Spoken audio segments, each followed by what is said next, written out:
The text arrived between consulting sessions with clients at my design studio. We need to talk about the house. My parents found some paperwork you need to sign. Dinner at 7? My hands didn't shake as I read it. My voice didn't waver as I helped my client finalize her branding package. The only sign that my husband of 3 years might be plotting something was a slight tightening around my eyes.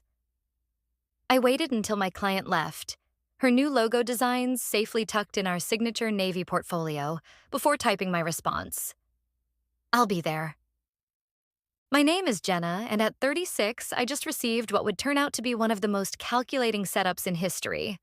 But while Evan was probably congratulating himself on his subtle approach, imagining me naively signing whatever was put in front of me, I was calmly shutting down my design studio for the day. The signs had been there for months. The odd questions about my mother's will. The casual suggestions that we should combine everything for simplicity's sake. The way his parents, particularly Linda, had started dropping by more frequently, eyes scanning the house my mother had left me as if mentally rearranging the furniture. 3 months ago, I'd overheard Evan on the phone with his father, hushed tones discussing the right time and getting her to sign. That same evening, I'd called my mother's lawyer and asked for a private consultation. A week later, when Evan mentioned wanting to streamline our paperwork, I'd agreed cheerfully while quietly gathering copies of every document related to my inheritance. The house my mother had left me, the small piece of land upstate, the modest investment portfolio, all of it cataloged and secured. My phone buzzed again. Mom and Dad are excited to see you. They've been working on this for weeks. Linda and Robert, my in-laws of 3 years. I'd met them at our engagement party, watched how they'd scrutinized the ring on my finger, noticed how they'd questioned my career choice when they thought I wasn't listening. Is graphic design really stable? Robert had asked Evan. Wouldn't a teaching job be more sensible for when you have children? I didn't respond to Evan's text. Instead, I called my lawyer, the one I'd consulted 2 months ago when I'd found handwritten notes about property law in Evan's desk drawer. It's time, I said simply. He's making his move. The protective amendments are filed, she replied. Would you like me to join you for dinner? Number, let them think they have the upper hand first. Another text from Evan. Wear something nice. Mom's making her special roast. Her special roast. The one she'd only made twice before. Once when she'd tried to convince us to move closer to them, and once when she'd suggested I take Evan's last name to make things less complicated for the grandchildren. I smiled, thinking of the certified copies of my updated deed that sat in my lawyer's office. Let them enjoy their moment of confidence. I spent that afternoon in the house, my house, since I'd inherited it from my mother and kept it in my name despite Evan's repeated suggestions to add him for tax purposes. Another lucky instinct that had paid off. While organizing for the evening ahead, I found a photo of my mother and me standing in front of this very house the day she'd paid off the mortgage. Always protect what matters, she'd told me, even if it makes people uncomfortable. My phone kept buzzing with texts from Evan, each one more artificially casual than the last. Dad's bringing some nice wine. That Cabernet you like. Should we invite the Thompsons next weekend for dinner?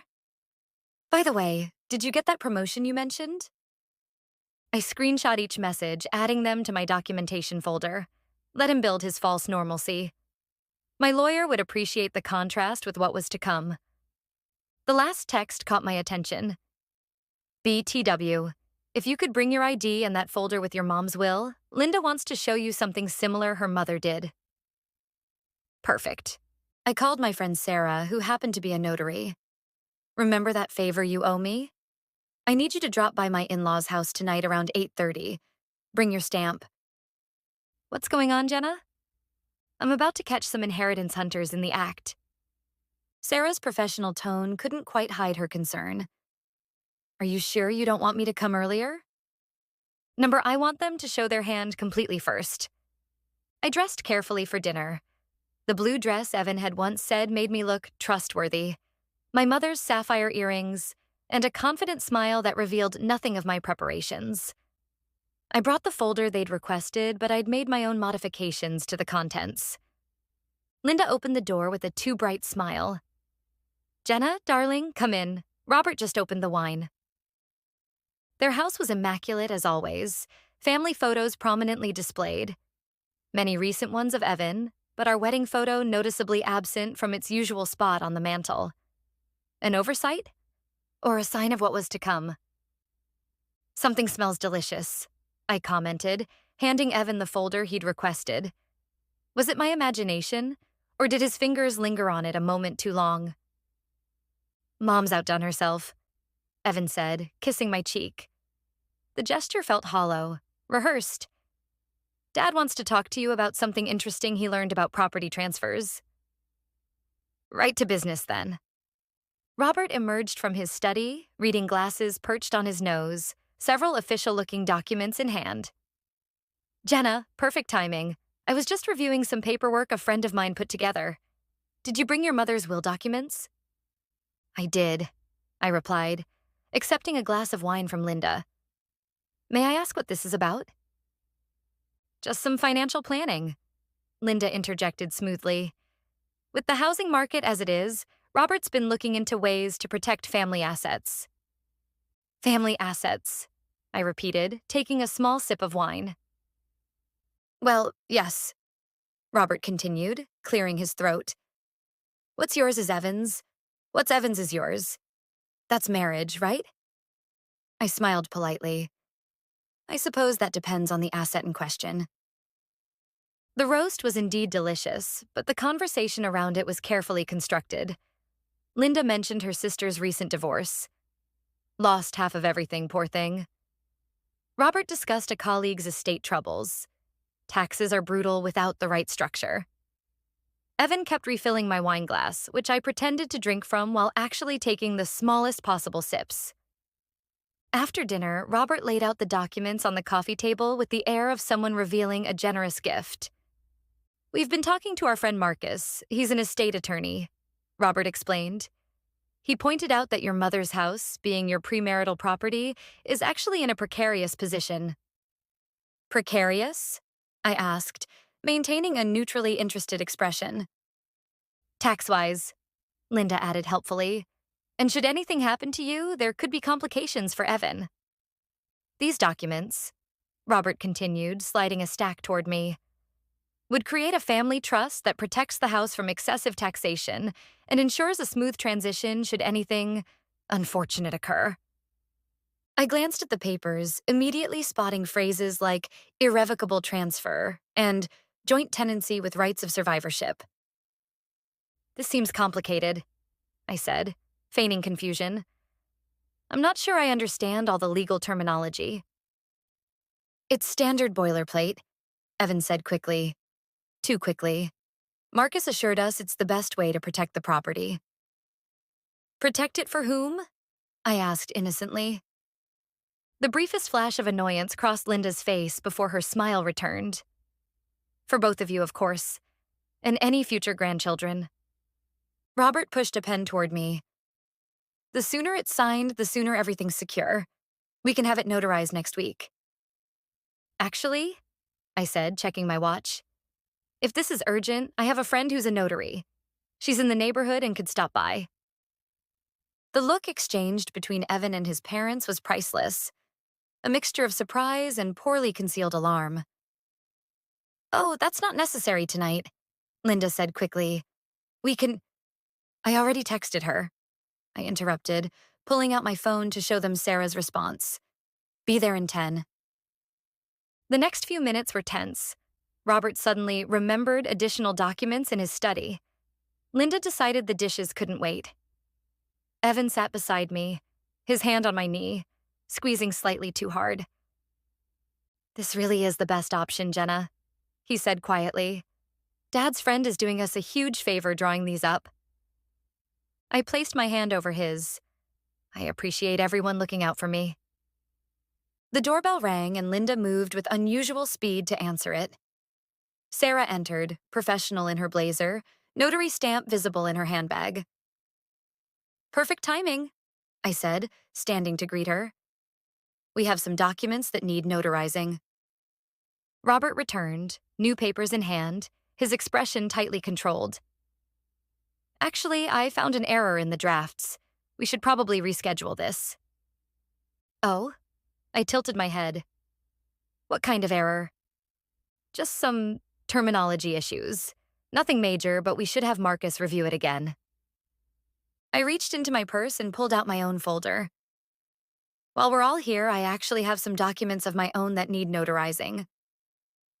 The room went silent. What documents? Evan asked, his voice suddenly wary. Just some amendments to my property deed. My lawyer suggested them after our last conversation about combining assets. Linda's smile had completely disappeared. Your lawyer? Yes, Marina Diaz. She specializes in inheritance protection. I turned to Sarah. These just need your stamp to finalize. I opened the folder to reveal the amended deed to my mother's house, explicitly designating it as separate property excluded from marital assets. Evan's face flushed red. You went behind my back to a lawyer? Just as you went behind mine to your father's friend Marcus, I replied calmly. The difference is my lawyer works for me, not for my family. I slid the documents to Sarah, who began her notary process with professional efficiency. What exactly do these amendments do? Robert demanded, his friendly facade crumbling. They clarify that my inherited property remains solely in my name, protected from any claims, marital or otherwise. I met his gaze steadily. They also document my awareness of attempts to transfer said property without full disclosure. This is ridiculous, Evan sputtered. We were trying to help you. By creating an irrevocable trust that would give you and your parents control over my inheritance? I asked. The same inheritance you assured me would always remain my thing when we got married? Sarah finished her notarization, stamping the final page with a satisfying thunk. I believe these are ready, she said, handing the documents back to me. Do you need anything else notarized tonight? No, I replied, gathering my things. I think we've clarified everything necessary. Linda's voice was ice. You clearly don't trust our family, Jenna. Trust is earned, I replied, not assumed. And it's certainly not established by disguising property transfers as routine paperwork. I stood to leave, Sarah beside me. The look on Evan's face was a mixture of anger and something else. Perhaps realization that his plan had not only failed, but had been anticipated and countered. We'll talk about this at home, he said tightly. Actually, I replied, I think you should stay here tonight. We have a lot to reconsider about our future. The drive home was silent except for Sarah's occasional supportive comments. Once home, I poured myself a real glass of wine and called my lawyer to update her on the evening's events.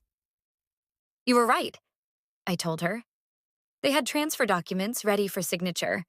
The trust would have made Evan and both his parents beneficiaries of my mother's property. People often underestimate how vulnerable inherited assets can be without proper protection, Marina replied. What's your next step? I looked around the house, my mother's house, my house, and felt a profound sense of gratitude for her foresight in raising me to question everything. I think it's time for some difficult conversations, I said, and possibly a separation. The next morning, Evan arrived home with a rehearsed apology. We were just trying to protect you, he insisted. Dad got carried away with the legal stuff, but the intention was good. The intention, I replied calmly, was to transfer my inheritance into a trust controlled by your family. The document specifically removed my executive power. That's not, he began, then stopped when I placed copies of the documents on the table between us. I had Marina review everything, I said. The trust would have given you and your parents authority to make decisions about my property without my consent. It was designed to be irrevocable. He stared at the papers, then at me. You had copies made. I did. Just as I've documented every conversation about my inheritance over the past 3 months. I slid my phone toward him, showing the recorded conversations folder. including the one where you told me my mother's house would always remain my special thing that you'd never interfere with. His expression hardened. You've been planning this, recording me, going behind my back to lawyers. I've been protecting myself, I corrected. When I heard you and your father discussing the right time to get me to sign something, I knew I needed to be careful. That was about— Don't, I interrupted. Don't insult both of us with more lies. The documents speak for themselves. We stared at each other across the kitchen table. The antique oak table my mother had lovingly restored, in the house she had worked so hard to pay off. What happens now? He finally asked. I think you know, I replied. I've already contacted a divorce attorney. They'll be in touch with your lawyer. He left that afternoon, taking only personal belongings. Linda called repeatedly, leaving messages that grew increasingly defensive. We were only thinking of Evan's future. You've completely misunderstood our intentions. Family assets should be protected together. I never responded. Robert sent an email a week later. Marcus has explained there may have been some misleading clauses in the documents. We'd like to discuss a more appropriate arrangement. I forwarded it to Marina without comment. The divorce proceedings were surprisingly straightforward. Without children or significant joint assets, and with clear documentation of attempted financial manipulation, Evan had little ground to contest anything. He did try claiming contributions to property improvements, showing receipts for minor repairs and landscaping he'd done on my mother's house. A few repaired fence posts and planted bushes don't constitute equity, Marina pointed out in mediation, especially when offset by the rent-free living arrangements provided by Ms. James's separate property. 6 months later, the divorce was finalized. I kept my mother's house, the land, and her investments, everything she had worked so hard to leave me.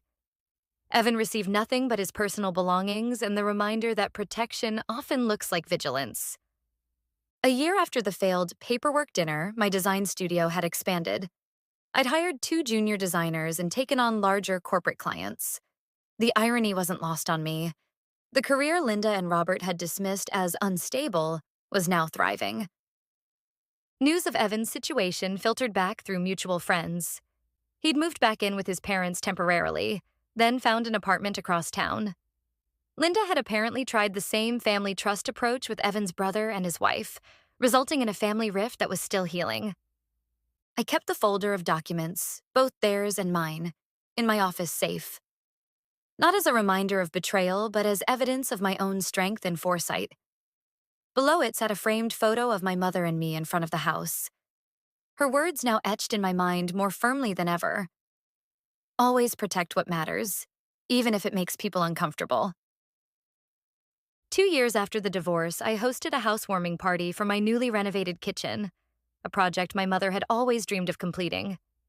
As friends and colleagues admired the custom cabinets and restored original fixtures, my neighbor Helen pulled me aside. I saw Evan last week, she said quietly, at the hardware store with his father. They were buying supplies to fix up their kitchen. Their kitchen? He's still living with them, according to my cousin who works at the bank. Apparently, they've had some financial setbacks. I nodded, feeling neither satisfaction nor regret. Families make their own choices. You know, Helen continued, Linda still tells people you misunderstood their intentions, that they were just trying to help. I looked around at my home. My mother's legacy, protected and preserved despite their efforts to claim it. Some help doesn't need to be accepted, I replied, pouring Helen another glass of wine. 3 years after the divorce, I received an unexpected letter from Robert. Linda had passed away after a brief illness. The letter was part apology, part explanation. Linda was raised to believe family meant sharing everything, sometimes at the expense of boundaries.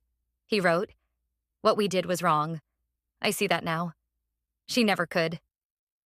I sent a condolence card but didn't attend the funeral. Some chapters needed to remain closed. The design studio continued to flourish, eventually expanding to a second location. Young designers often sought my mentorship, and I always emphasized the importance of protecting their creative assets and intellectual property. Read everything before signing, I would tell them. And never be afraid to consult an expert, even if it makes others uncomfortable. My mother's house had become more than just a home. It was a symbol of independence, of the power of foresight, of the strength that comes from knowing your worth and protecting it. 5 years after that decisive dinner, I received a final email from Evan. He had remarried, was expecting his first child, and had learned some difficult lessons about respect and boundaries. "I'm sorry for what we tried to do," he wrote. "You deserved better." I thought about that as I reviewed plans for my studio's expansion into a neighboring space. Evan and his parents had intended to diminish me, to quietly claim what wasn't theirs to take. Instead, they'd inadvertently pushed me to become more vigilant, more successful, more secure in my boundaries. My phone buzzed with a text from Marina. "Remember that trust document your in-laws tried to get you to sign? I'm using it as a case study in my protection of assets workshop. Thought you'd appreciate the irony." I smiled, thinking of the single signature that had changed everything. Not the one they'd wanted, but the one that had protected what mattered most. Sometimes the best defense isn't just saying no, it's saying yes to your own protection first.